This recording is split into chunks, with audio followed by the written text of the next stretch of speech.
Welcome to the Book Fair podcast. My name is Anthony, and this show is all about children's literature and the freedom to read.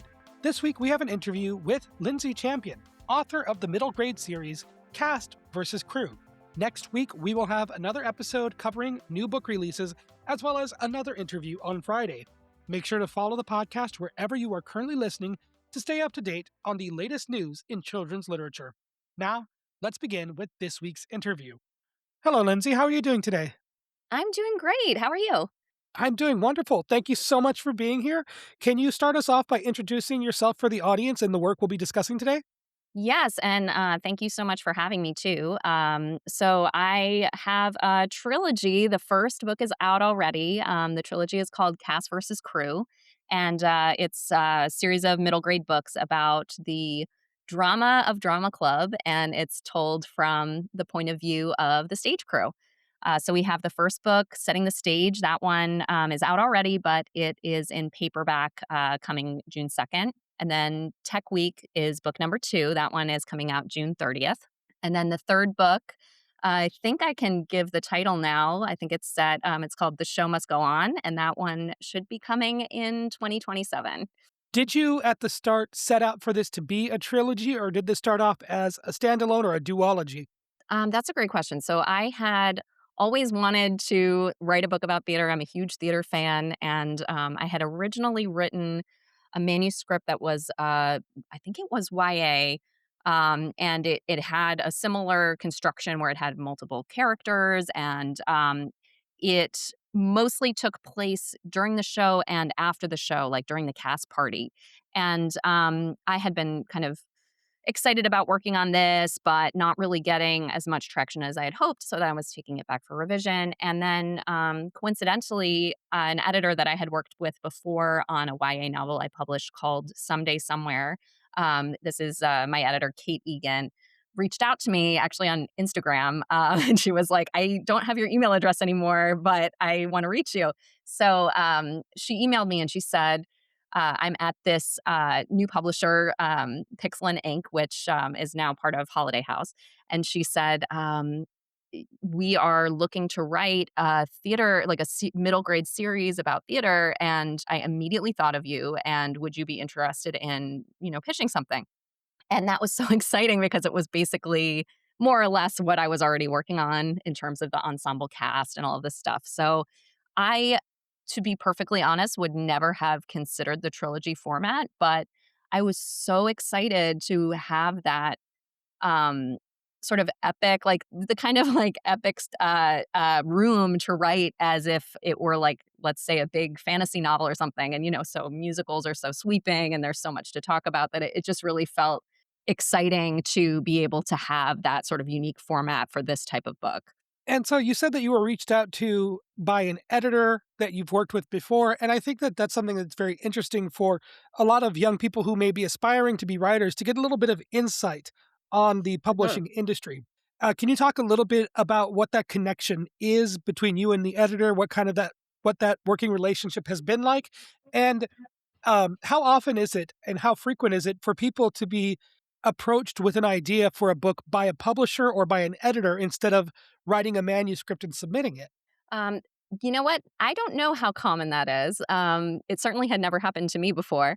But I do think that, just like in any day job where you have somebody that, you've worked with and you had a really good experience, which I did with Kate. She also has written a fair number of books herself, and she has been an editor since like the early Scholastic days. So she worked on, a lot of those series, and then she, worked on the Hunger Games, and she is just like this fantastic. She's both fantastic a writer as she is an editor. It's always a dream to work with her.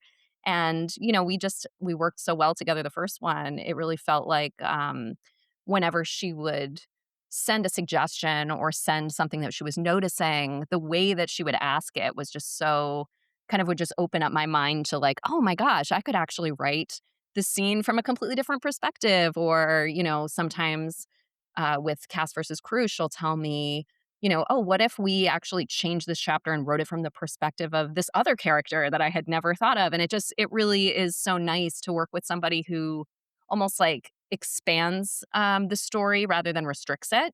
There's not a lot of no, we can't do that, or no, I don't think that will work. And it's a lot more of what if we tried this new avenue, and it always makes the story better. So yeah, it's I think what the publisher was doing at the time is they had gone to librarians and they had asked, what books are you hoping to see more, especially in school libraries? And somebody had said, we want to see stage crew book, and that's sort of what kind of had the kernel of the idea for them. And Kate, knowing that I had this theater background, reached out to me. So not sure, might be pretty rare that that happens, but it was really exciting. And was Cast versus Crew your first middle grade book? Yes, it was, and that too, I was feeling a little, they said they wanted it to be middle grade.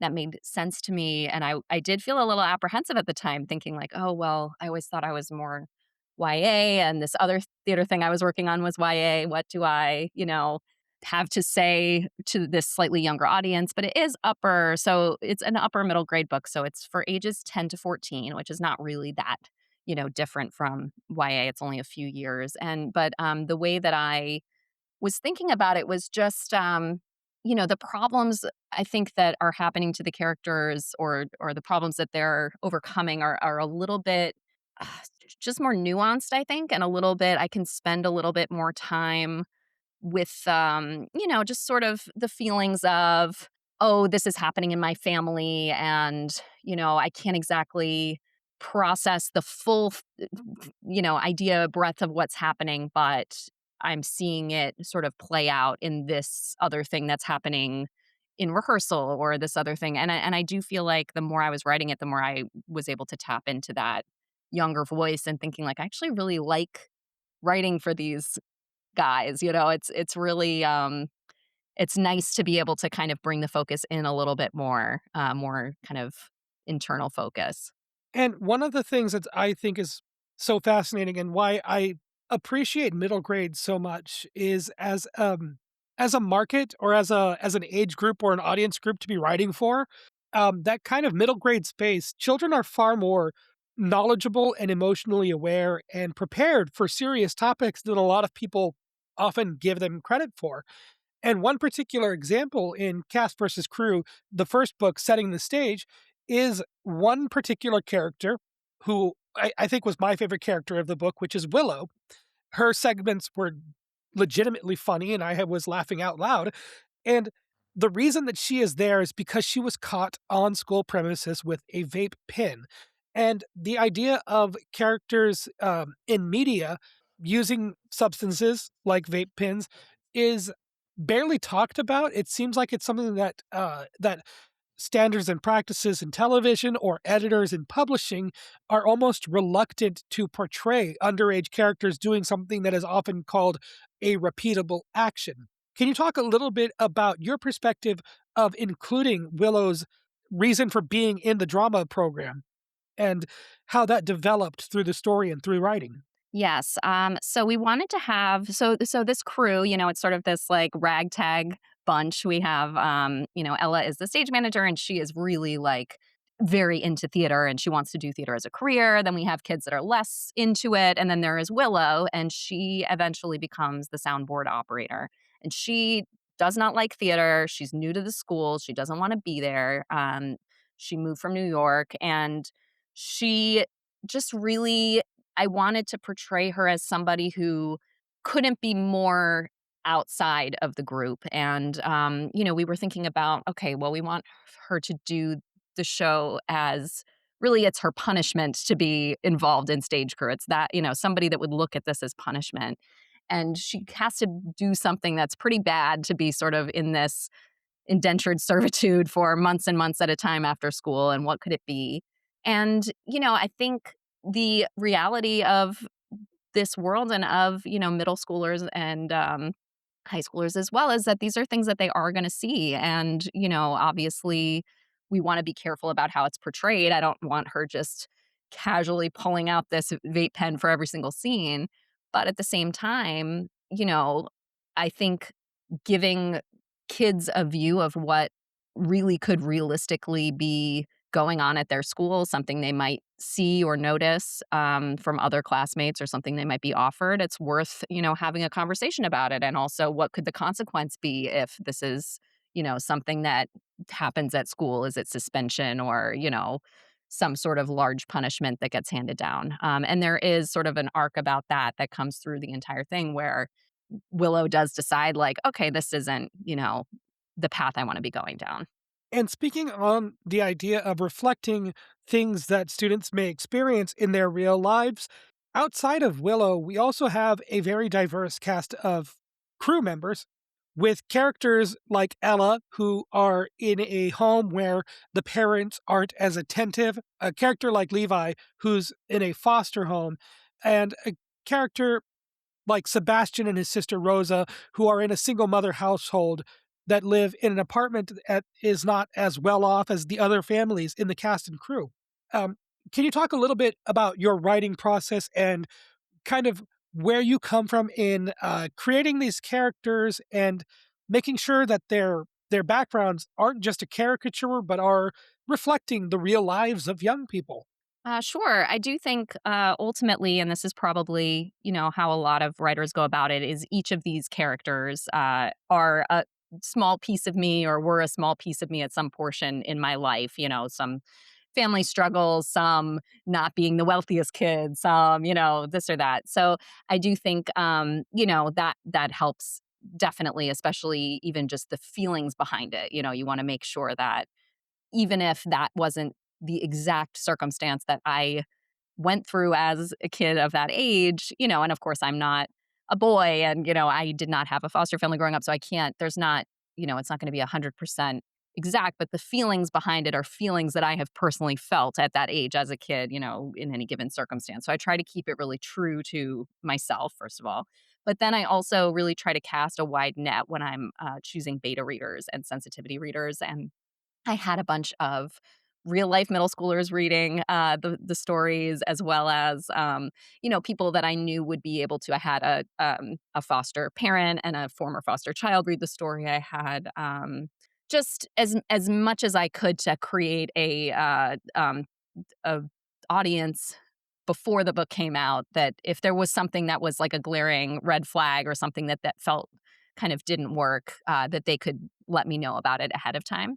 And it really helps. So anybody who, is working on a manuscript right now, I would highly consider, having as many people read the book as possible before you send it out. You mentioned a couple of phrases there that I've heard before, but I haven't had an opportunity to talk about with an author in an interview before. So thank you for that. And that is beta readers and sensitivity readers. A lot of times people think that the editorial process is simply writing a manuscript and giving it to an editor who is a professional in the industry who passes it around to other people in the editing department and they return a book that's finished.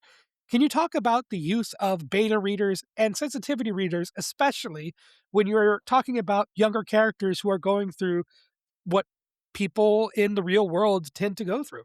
Yes, I think it's really all part of the author's research at this point, and there may have been some sort of golden era of publishing where maybe this all happened in-house and it was being passed around to any number of, people in the publishing house. But the reality is now that it's really just, you and your editor working, and your editor's usually pretty busy working on other books too, and it's not something that is going to be deeply explored. So I do think, and also the editor and the people at the publishing house are not middle school kids dealing with, these certain challenges that the kids are in the story. So I think they do really need to, or authors really should reach out in advance to, especially kids, because I think kids have just they're less worried about sort of the rules of writing, if it were. They're not really going to be that concerned about if I'm showing and not telling in that scene, or if this is written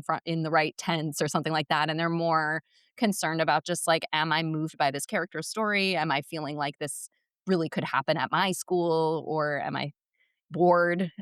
So I don't ask them, these middle schoolers, to create like a full report or review of the story, but I do usually try to give them a sheet that basically just says, I was bored during this part, or this was my favorite character and why. And, it just really helps get to the kernels of the story that really ring true to real kids. And I think that's just so important. And you mentioned that beta readers are a part of an author's research.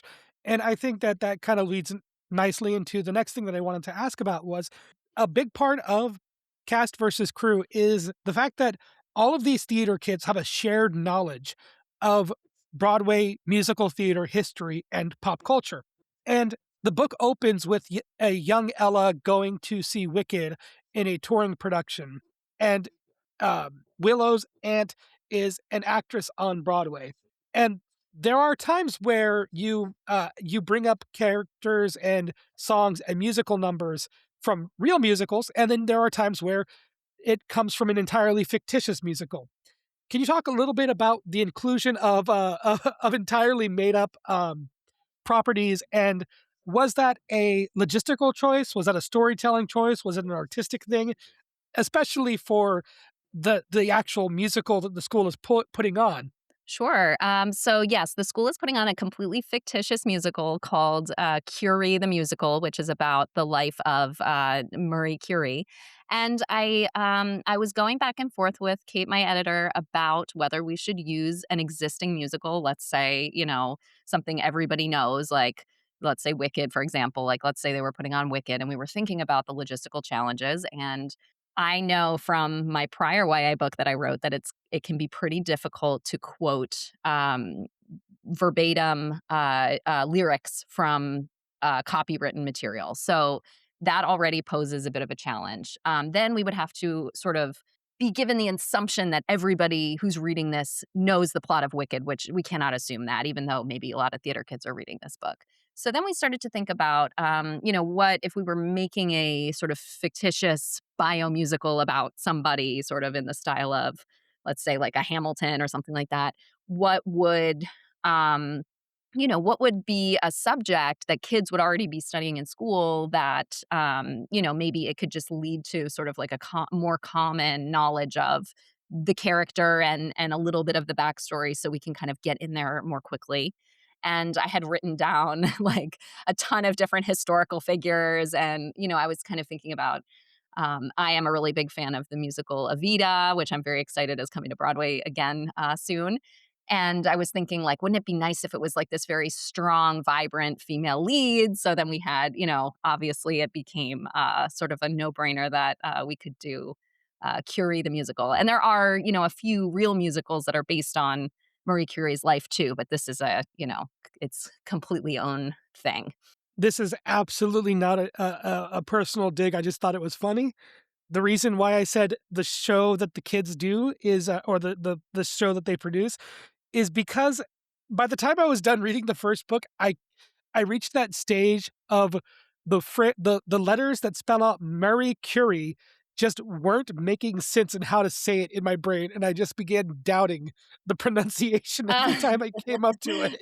well, I probably butchered it because she's, she probably would have said it like Marie Curie, but whatever. It's we're doing our best. And yeah, I did want to include though to answer the rest of your question, just like a few real musicals that kids would know too, and just kind of Easter eggs for kids who are super fans, but not leaving out, anybody who maybe is picking this book up and doesn't have a really working familiarity with, Broadway musicals in general.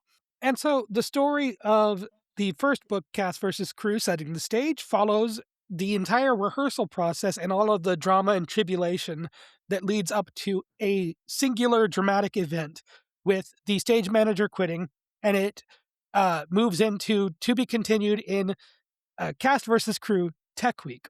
Can you talk a little bit about some of the stuff that's coming up in Tech Week without going into too many spoilers, of course? Sure. So each book sort of has one character. They're all alternating narration. Each of four characters: Levi, Sebastian, Ella, and Willow. But the first book, setting the stage, is really Ella's book. It sort of focuses on her the most and her storyline the most. So Cats versus Crew Tech Week, which I have right here, is more focused, and Levi's kind of front and center on the cover, and he sort of takes the reins in this book a little bit more. You get to hear a little bit more about his internal life, and there's some things going on with him in this one that bring him front and center a bit more. And in that one, it is game on for anybody who has worked in theater, and I know you have. Tech Week is a very special week where everybody is coming together with the sets and the lights and the costumes are all pretty much done, and the actors have rehearsed, and then it's like kind of cramming everything together at once and trying to figure out all the nuance of how this is actually all going to work together. And similarly, in this book, there's the cast and the crew have not been working that well together during the rehearsal process, and as you can imagine, it sort of comes to a head in this book. It is an all out feud between the cast and the crew. There's a big prank war that happens, and then there is also a showmance that starts to begin with Levi and Rosa, and Rosa's in the cast, Levi's in the crew. So we have to see if they can unite everybody or if they end up getting torn apart. You brought up the prank war between the cast members and the crew members, which we saw a little bit of in setting the stage. And of course, we saw quite a bit of Rosa because she was Sebastian's older sister, so we get to follow her a little bit in the first book. But do we get to see other members of the cast take a more prominent role in Tech Week? Yes, the male lead who plays Marie Curie's husband, Pierre, is heavily involved in the second book. He is sort of the instigator of the prank war from the cast side, and then Willow ends up kind of taking on a big part of the being the instigator. This is sort of the part of the theater of the musical that she ends up enjoying, is playing huge pranks on the cast. So between the two of them, they get into quite a lot of trouble. And you mentioned that the first book, setting the stage, second book is Tech Week. Can you talk a little bit about the third book? Does it begin with the beginning of the show? Does it follow after the show? What can readers expect if they want to stick around for the third installment? Yes, yeah, and I, have thought about how to end these books so much because, it is really difficult when you're in the middle of telling this story to kind of suddenly end it. And, will we be ending on a cliffhanger? Will we not? And we ended up with cliffhanger endings. I think the first one is the most infuriating. And then the second cliffhanger in Tech Week is a little, less. But I think I felt like it was important to make sure that the books were being released kind of rapidly. So they have been coming out. It's been less than a year apart for each of them. I think 7 or 8 months in between for the first two, and I think the third is going to come out even sooner. So that was important to me to make sure kids weren't really left hanging for too long. And in the third one, which is called The Show Must Go On, that is going to be starting right before opening night, and then going from opening night through to the cast party, and then striking the set, which is basically when you break down the set and put everything away. And yeah, that one is really exciting too.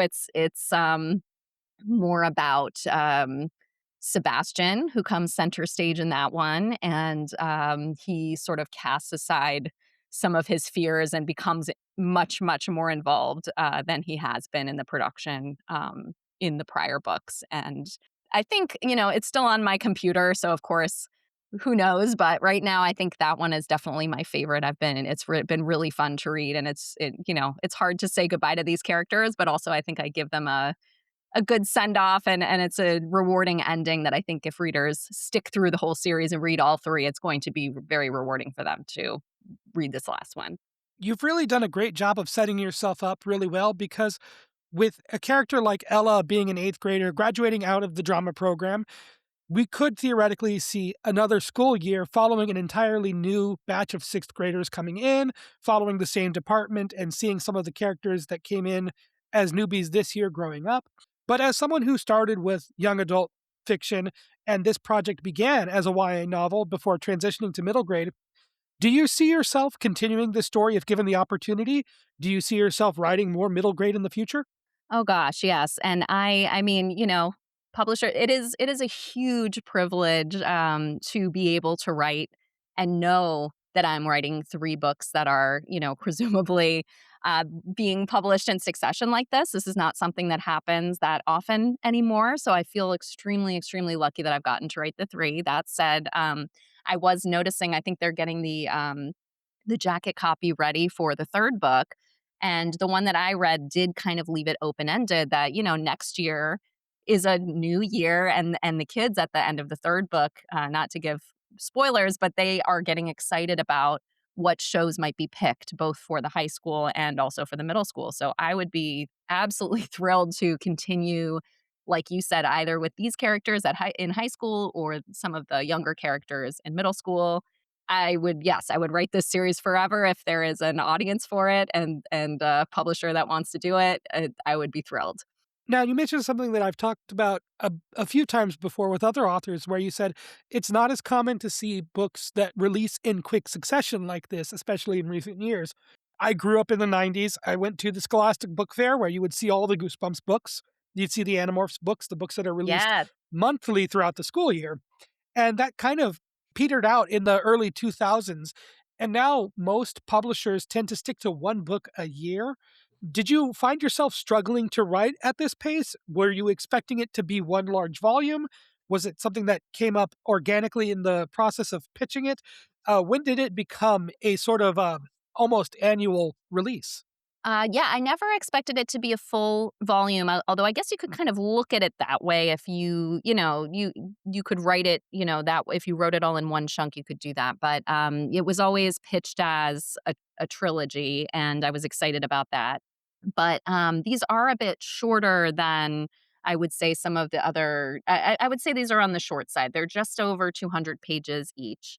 And I do think that I'm hoping also that middle grade will start to come back to that because I do think recently there's been sort of this speculation in the publishing industry of like, how come it feels like there's this gap right now where there's certain, middle grade is as a genre is just not quite as it's kind of like not quite as popular as it has been in recent years. And it's like we know kids are still reading, so what are they reading? And I think a lot of kids are reading up because they're excited to read, a book that's a little bit, I don't know, they're aspiring to be older or something, and there's just sort of this market that's like I'm in between, like I'm not ready for the really long, big thick books, but I also am not, wanting to read an early reader, let's say. So we're hoping that this will kind of fill that gap. But yeah, I do think it is tricky.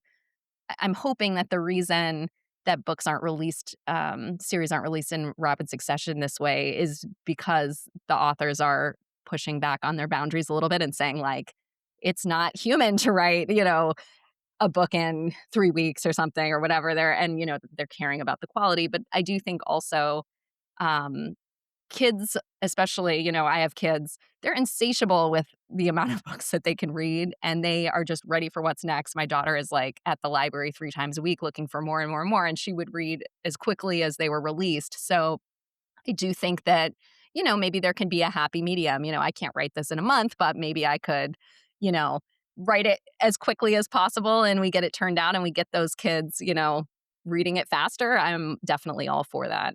I think that on the topic of reading up, it's something that's really fascinating that there is a level of young readers who are seeking that level of independence and agency. The idea that they are reading because they want to, they enjoy reading. And as you are growing and developing and learning, you're getting better at reading. It's a skill that is developed. And I feel like you reach a point where your reading level has advanced beyond your grade level, and so Mhm. reading up just kind of becomes a thing that naturally happens. And I feel like a book series like Cast and Crew, where it's something that is a quick read that's released in quick succession that gives an enthusiastic reader something to latch onto, is going to do a great job at capturing those enthusiastic readers at that really critical time of when they're looking for something that they want to read, as opposed to the books that are written at their grade level or below their grade level that are typically available to them.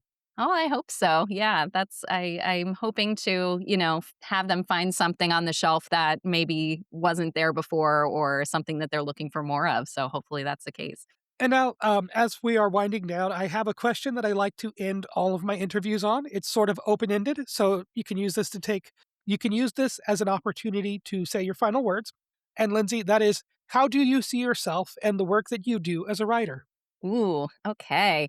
I love this question. So I think that I'm somebody, I came from a theater background. I did theater as a kid and I always loved to write. And I do think kids are discovering their own sort of artistic expressions and, what is their best way to take what they're feeling inside and bring it out somehow. And for some kids it can be, sports or, it can be reading, it can be theater, it can be whatever it is that kind of gets that out for them is something that I want kids of this age particularly to be able to discover. And I still have such visceral memories of being a kid and seeing shows and certain books that I read and just thinking like, wow, this is exactly how I feel right now. And if only I could put it into words like this, or if only I could, express it that way, that's exactly how I'm feeling. And I just really want kids to be able to read other kids having different kinds of experiences. It's not only about the star of the show, it can be about, who is operating the soundboard, who is backstage, who is on the run crew, who's doing costumes. There's so much artistic expression that takes place in a work of theater that is not, just that one person you see in the spotlight singing the big song. So I just hope that kids can see like, oh, there is a place for me to have that creative outlet. And that sort of tracks across all of the writing that I do and all of the books that I publish. Thank you. That was an interview with Lindsay Champion. Her newest book, Cast vs. Crew Tech Week, is available now. You can learn more about Lindsay and her work at lindsaychampion.com. If you appreciate the work being done on this show, there are a number of ways to show your support.